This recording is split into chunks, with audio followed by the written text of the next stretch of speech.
top 1% ရဲ့နောက်ထပ်အရေးချင်းတစ်ခုကဘာလဲဆိုတော့ cultivating a resilient mindset လို့ခေါ်တယ်စိတ်သက်ခိုင်မာတာအခက်အခဲတွေဘလောက်ပဲရှိရှိဒီအခက်အခဲတွေကိုကျော်လွှားပြီးတော့ကြံ့ကြံ့ခံပြီးတော့အောင်မြင်မှုကိုရယူနိုင်တဲ့စိတ်ဓာတ်မျိုးကိုပြောတာပါအောင်မြင်မှုနဲ့ရှုံးနိမ့်မှုဆိုတာအမြဲတမ်းတွန်းတွဲနေတယ်ဘယ်တော့မှဒီအခက်အခဲတွေရှုံးနိမ့်မှုတွေမရှိဘဲနဲ့အရန်အောင်မြင်သွားတယ်ဆိုတဲ့လူက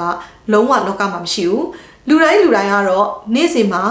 ကြုံတွေ့နေရတဲ့အခက်အခဲတွေ challenge တွေအမြဲတမ်းရှိနေမှာပဲအဲ့တော့ကိုယ့်ရဲ့အခက်အခဲတစ်ခုကိုကိုကကြော်လွှားနိုင်လိုက်တိုင်းမှာကိုကလည်းပို့ပြီးတော့စိတ်သက်ခိုင်မာတဲ့လူတစ်ယောက်ဖြစ်လာတယ်အဲ့တော့ကိုကအမြဲတမ်းစိတ်ကိုခိုင်မာမှုရှိအောင်လို့ဒီခန္ဓာကိုယ်ကိုခိုင်မာမှုရှိအောင် gym သွားသလိုပဲ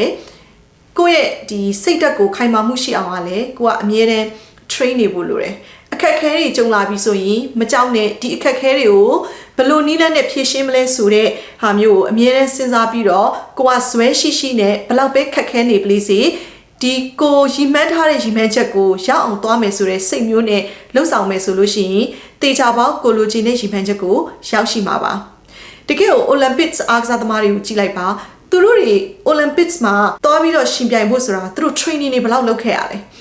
နှစ်နဲ့ချီပြီးတော့၄နှစ်စလုံးမှာသူတို့အရန်ကိုစ조사အားထုတ်ပြီးတော့ဒီ Olympics ပွဲကိုသွားတယ်အဲ့ဒီမှာလည်းအောင်မြင်မှုရဖို့ဒါသူတို့ခန္ဓာကိုယ်